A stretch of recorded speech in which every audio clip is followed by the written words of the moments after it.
Ce théâtre pour enfants de Lviv est maintenant un dortoir pour les personnes déplacées. Ilya et Vlad donnent un coup de main. Tous deux originaires de Mariupol, ils sont sans nouvelles de leur famille depuis 4 jours. Nous ne savons pas s'ils ont de la nourriture, de l'eau, de l'électricité, ni même s'ils sont en vie. C'est vraiment terrible de voir la photo d'un soldat russe mort et de s'en réjouir. Mais oui, nous nous réjouissons quand ils tuent des soldats russes. Et ce sera comme ça jusqu'à ce qu'ils partent.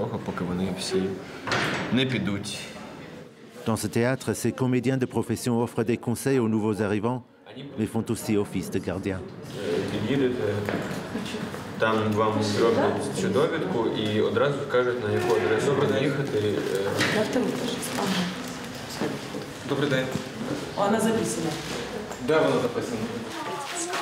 À l'intérieur, des femmes et des enfants ayant fui d'autres régions de l'Ukraine, ils ignorent ce que l'avenir leur réserve. Comment pouvons-nous leur pardonner cela? Non, c'est impossible de pardonner. Bien sûr que non, jamais. Pour beaucoup, les crimes de l'Union soviétique étaient déjà une persécution des Russes contre les Ukrainiens.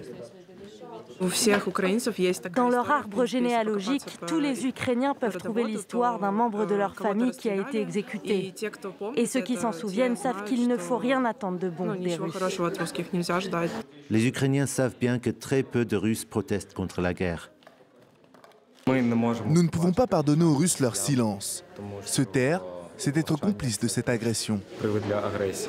C'était le dimanche du pardon selon le calendrier orthodoxe. Mais pour le père Andriy de cette église de la banlieue de Lviv, le pardon n'est pas prévu pour Vladimir Poutine. C'est dans le livre du Deutéronome. Maudit soit celui qui viole le territoire de son voisin. Nous pourrions prier pour le peuple russe en tant que peuple perdu, mais pas pour ceux qui dirigent cette guerre. Non, Dieu nous en garde. Moins de 2 semaines après le début de l'invasion de l'Ukraine par la Russie, il est déjà clair que les liens entre ces deux pays sont brisés pour des générations.